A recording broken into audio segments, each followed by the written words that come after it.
एक राजा बड़े धर्मात्मा और दयालु थे, किंतु उनसे भूल से कोई एक पाप हो गया था। जब उनकी मृत्यु हो गई तब उन्हें लेने यमराज के दूत आए। यमदूतों ने राजा को कोई कष्ट नहीं दिया।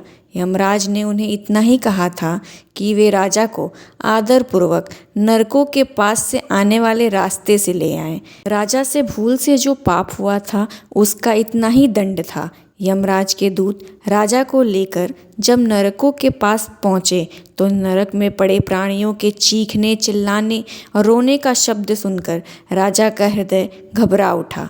वे वहाँ से जल्दी जल्दी जाने लगे। इसी वक्त नरक में पड़े जीवों ने उनसे पुकार कर प्रार्थना की, महाराज आपका कल्याण हो, हम लोगों पर दया करके आप एक घड़ी यहाँ खड़े रहिए। आपके शरीर से लगकर जो हवा यहाँ आती है उसके लगने से हम लोगों की जलन और पीड़ा एकदम दूर हो जाती है। हमें इससे बड़ा सुख मिल रहा है।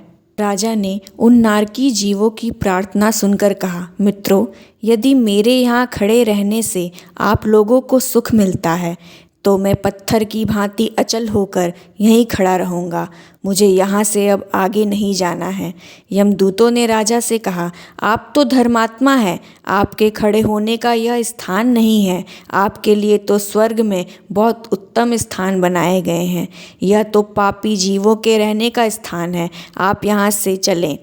राजा ने कहा, मुझे स्वर्ग नहीं चाहिए। भूखे प्यासे रहना और नरक की आग में जलते रहना मुझे बहुत अच्छा लगेगा यदि अकेले मेरे दुख उठाने से इन सब लोगों को सुख मिले। प्राणियों की रक्षा करने और उन्हें सुखी करने में जो सुख है वैसा सुख तो स्वर्ग या ब्रह्मलोक में भी नहीं है। उसी समय वहाँ धर्मराज तथा इंद्र आए। धर्मराज ने कहा, राजन, मैं आपको स्वर्ग ले जाने के लिए आया हूँ, अब आप चलें। राजा ने कहा, जब तक यह नरक में पड़े जीव इस कष्ट से नहीं छूटेंगे मैं यहाँ से कहीं नहीं जाऊँगा। धर्मराज बोले, ये सब पापी जीव हैं, इन्होंने कोई पुण्य नहीं किया है, ये नरक से कैसे छूट सकते हैं। राजा ने कहा, मैं अपना सब पुण्य इन लोगों को दान कर रहा हूँ। आप इन लोगों को स्वर्ग ले जाएं, इनके बदले में मैं अकेले नरक में रहूँगा।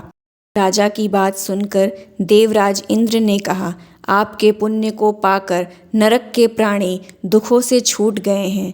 देखिए, ये लोग अब स्वर्ग जा रहे हैं, अब आप भी स्वर्ग चलिए। राजा ने कहा, मैंने तो अपना सब पुण्य दान कर दिया, अब आप मुझे स्वर्ग में चलने को क्यों कहते हैं। देवराज हंसकर बोले, दान करने से वस्तु घटती नहीं, बढ़ जाती है। आपने इतने पुण्यों का दान किया, यह दान उन सबसे बड़ा पुण्य हो गया। अब आप हमारे साथ पधारें। दुखी प्राणियों पर दया करने से ये नरेश अनंत काल तक स्वर्ग का सुख भोगते रहें।